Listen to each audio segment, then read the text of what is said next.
Hi, everybody, and welcome back to this very special Easter edition of Father Ted Talks. I call this a special episode because we're about 2 weeks away from Great and Holy Pascha. And as this great holy feast is approaching, I want to speak about a very kind of personal issue for me, but I think an issue that is very, very important, a phenomenon that exists here in North America and especially here in our local Church of Canada, something that has become, unfortunately, in my opinion, a tradition here in North America, but something that is an aberration from the normal Orthodox tradition. What am I speaking about? I'm speaking about the phenomenon of giving Holy Communion very early in the morning, before there is even a Divine Liturgy happening in the church, for those people who work, who claim to work and cannot come to church because of their work schedules. And so the church offers them an opportunity to receive Holy Communion outside of the Divine Liturgy. Now, where did this phenomenon start? Well, many, many years ago, and we're talking about perhaps in the early 20th century, when the communities were very, very few here in Canada, and especially here in Toronto, there was a great need. There were only one or two churches in the city, and there were many, many immigrants who had come from Greece and from other Orthodox countries, but I'm specifically speaking about the Greek community here.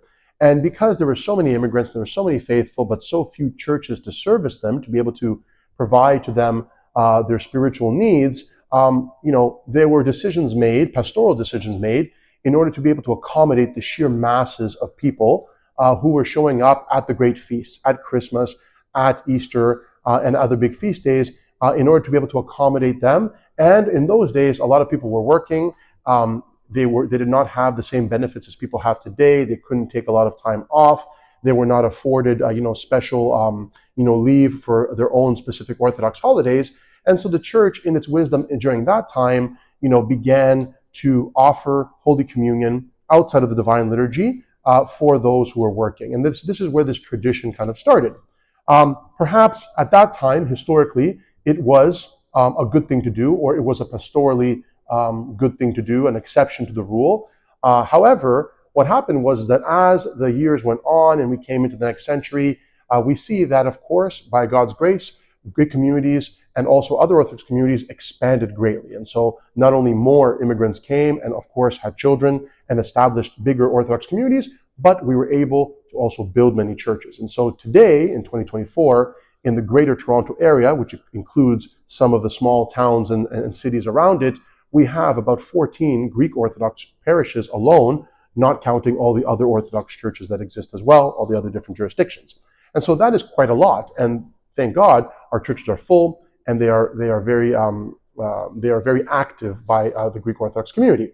And so, the need for this kind of, communion for those who work outside of the Divine Liturgy doesn't really exist anymore. Like, there are many, many churches, offering many, many different services, and of course, Divine Liturgy many times, not just on Sundays, but many times on Saturdays and also on other weekdays as well. And of course, during Great Lent, there are many, many opportunities for a person who is fasting, who is preparing themselves properly for the Holy and Great Pascha, and also preparing themselves for Holy Communion to be able to receive the Holy Eucharist, right? So there are so many opportunities. And I would say that there are so many opportunities that even people who work today, I don't think it's really a really logical kind of argument to say that somebody works 24 hours a day or works so much that they cannot make it to any liturgies during the 40 days of Great Lent.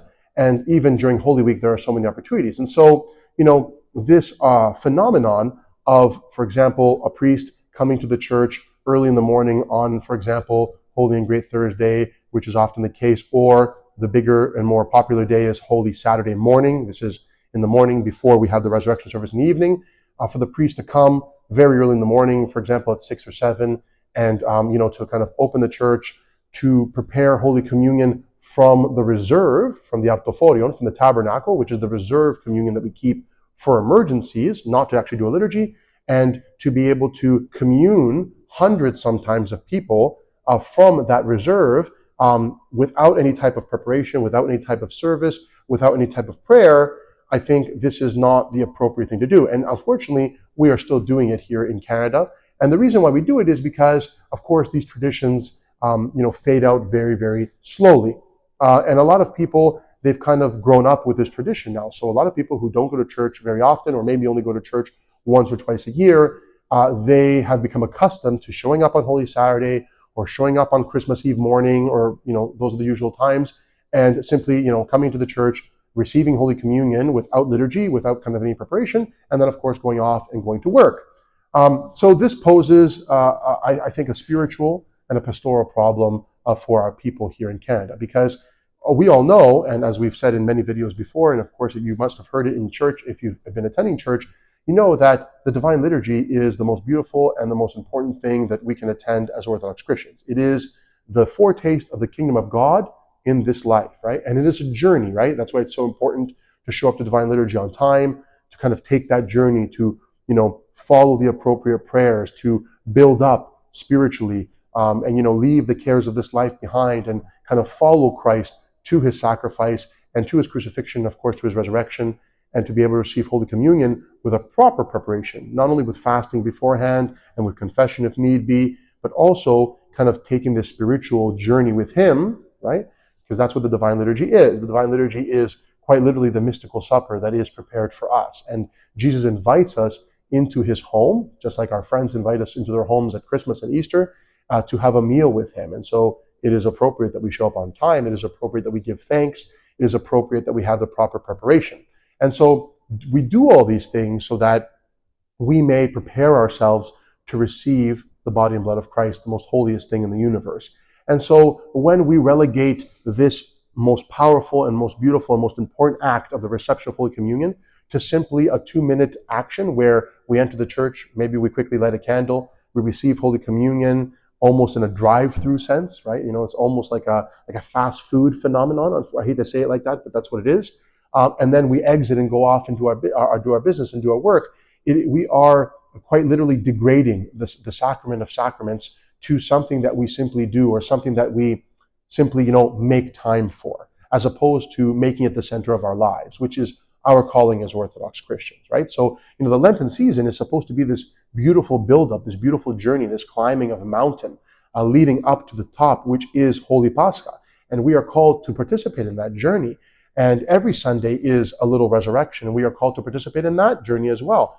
And so when we take Holy Communion out of the context of the Divine Liturgy, out of the proper spiritual preparation, then it becomes a dangerous thing, because then we not only demote the actual sacrament to just something that we do every day, we also eliminate all the preparation that surrounds it, which affects our spiritual preparation, our spiritual state, and our reverence of the sacrament, right? So, we don't want to relegate the sacrament to this kind of drive-through experience.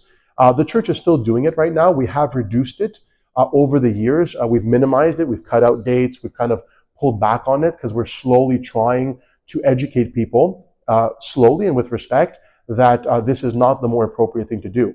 What I have done in my past, at least in previous churches, I was able to kind of not offer this eventually, and kind of educate people slowly out of this phenomenon, out of this practice, so that people will make the time to attend at least one liturgy at Pascha. And if you can't make it in the morning for the first resurrection on Holy Saturday morning, or Thursday morning for the Vesperal liturgy, or even at Pascha at night, the Holy Resurrection, which is the Feast of Feasts, the most important liturgy. If we can't make time to make any of those, then it says something about our own dedication to our faith and our own dedication to Christ, right? And so I think it's not an excuse to say, I would like Holy Communion to be convenient for me, or I would like Holy Communion to be convenient for my elderly grandparents or my children. Now, we understand as priests that there are many people in which this type of approach does help. So there are people who are sick, people who cannot last throughout a whole liturgy, people who have small children that may be difficult to handle during long services. Of course, all these are considerations, and the church has different protocols for this, right? We visit people in their homes when they're sick. We do tell people who are sick, or people who have children who cannot last throughout the whole liturgy, to perhaps come a little later in the service, maybe not to be able to not to be in the whole service. So there are options for people to be able to remedy those particular pastoral situations. But for the greater majority of people who are fairly healthy and who are able to go to liturgy and go and prepare themselves properly, we should not be doing this. And so I say this now, leading up to holy and great week, and also to Holy Pascha. I say this as a plea to all of you to educate your friends, to educate your family members, to not take the easy way. The easy way is not good for us. Then the most important thing is to actually go to the services, not just to go to one or two, but to dedicate, especially Holy Week, to dedicate all of Holy Week every night. All those services are this beautiful journey that we should never miss. And if we're working and we're working long hours, we should at least find at least once during Holy Week, especially Holy Pascha, to dedicate to our Lord and Savior Jesus Christ. We shouldn't be looking to, do the easy thing and to receive Holy Communion at our convenience. No, Christ was crucified for us.